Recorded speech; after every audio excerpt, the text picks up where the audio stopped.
Hello and welcome to Bleeping Fun. I forgot to unpack this. This is gonna be a little bit of a mixed video. Mostly Viking stuff or related, but also a couple of other things. Let's get the other things out of the way first. This one, I just went through some secondhand stores the day I'm filming.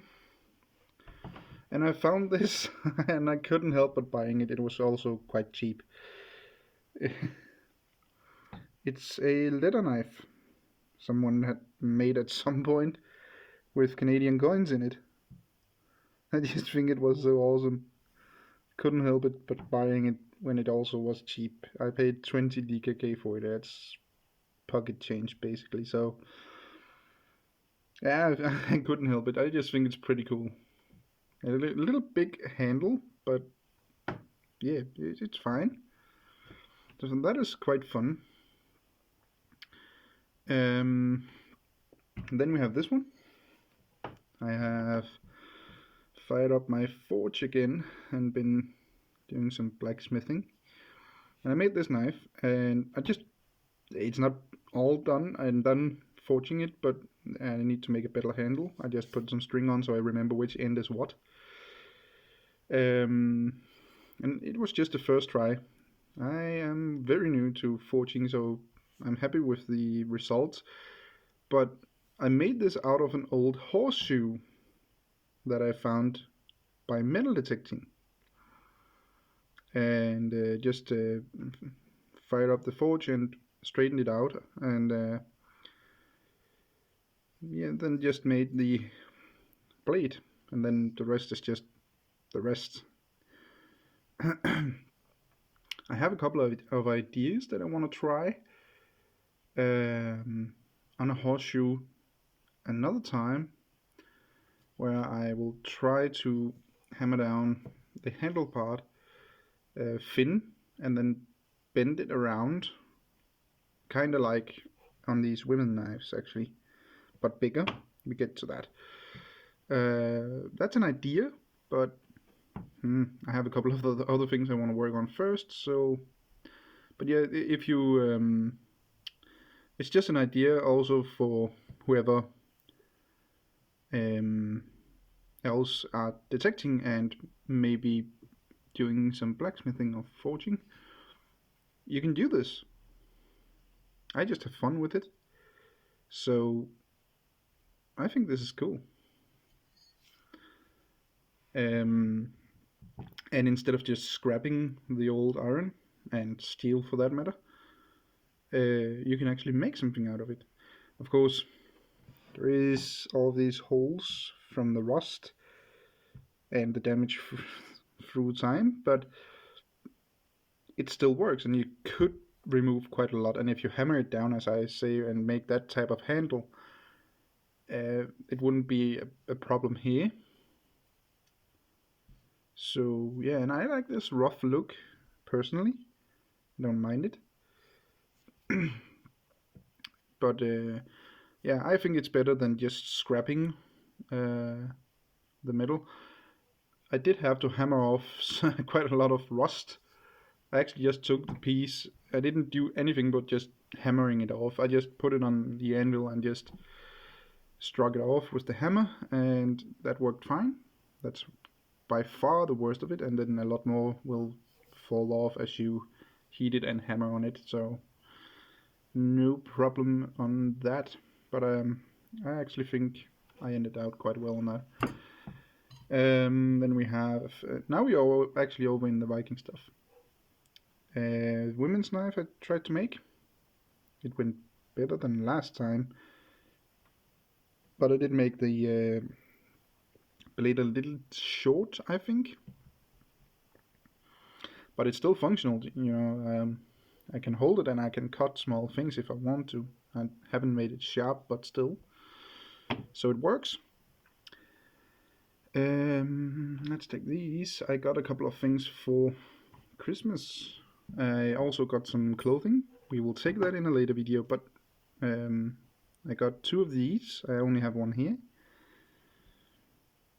I don't know what you would call them in English, but these are what you typically would put on your belt. Through the belt, make 3 holes in this case, and then put this through and hammer those down. And then you have this thing looking nice on your belt. I got 2 of them. This is the other, and the other one I got, I used by putting it on my sword sheath. You have seen that before, so I think it's cool. This is a warrior on a horse with a spear, so I just thought that was awesome. And I got a couple of these glass beads. I think I got 5 of these. I have used 3, I think, for different stuff. So yeah. Then back to some things that I have made. Let's take these 3 first, and that's because these are actually the ones I use. These I don't really use.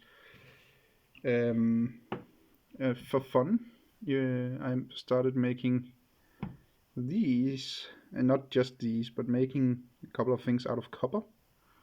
This is a ring. I would usually use this for my finger, but my index finger. I just think it's fun.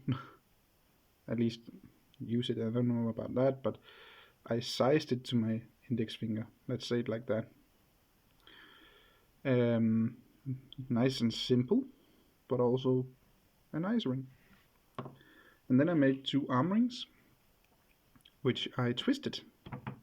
This is 2 pieces of same thickness as this, because it's just old copper wire. 2 of those, and twisted them to get this look. And then I'm not sure how to make the ends so they are nice, so I just bend them over and tried to hammer them in a little bit so they're not sharp. And I did the same thing on this one, but this have 3 pieces of copper twisted. Personally, I actually like the look on the 2 twisted, this one, more than I like this, but this is still nice. And I fit those for my my right arm. I can actually wear both, plus the bronze arm ring too, so I can actually wear all 3 on my left.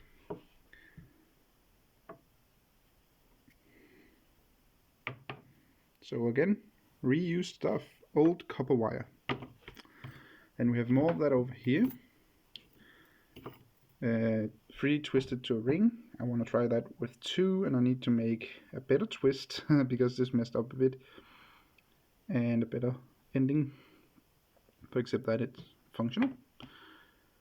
Also, just both for a ring and an arm ring, I tried to just take 1 piece and just bend those around, and they work fine, but they are quite thin. As you see, those are better.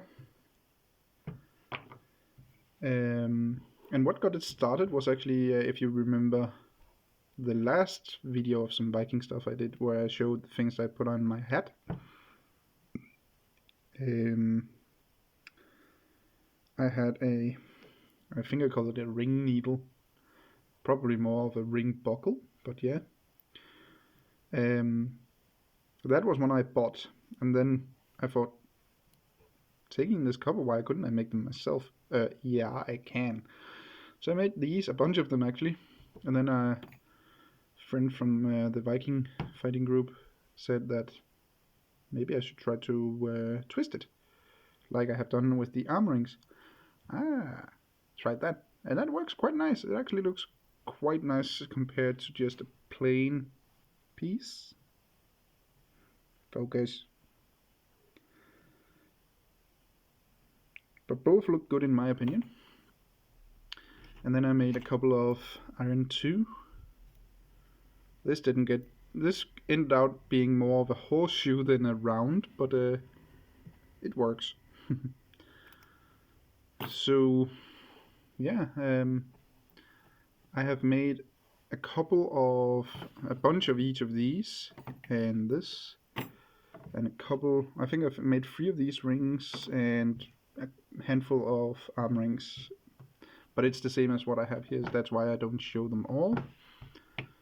And then I started up the forge again, which I'm quite happy with. Both these, but also starting it up again because I want to get better at it. So I'm probably gonna do that a bit as well. Um, I also made a couple of other things. I just didn't want to go and get them because I don't want to go out and have to unlock the toolshed and everything. I made some tongs and stuff. I will probably show that in a different video because I'm gonna forge some more stuff. Probably what would be tomorrow from now when I film it, which is the day after I film it, of course. And I'll probably start up the forge there again and then make some more stuff. What I aim for is getting a little better on these women knives because I think it's a great place to start to make knives. It's small.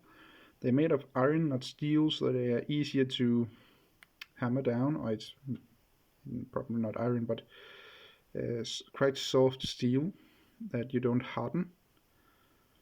So it's easy to work with. It is also because it's small, it doesn't take too long, and it's easier to control the making of a small blade and a small knife than it is to control a bigger knife without messing up anything.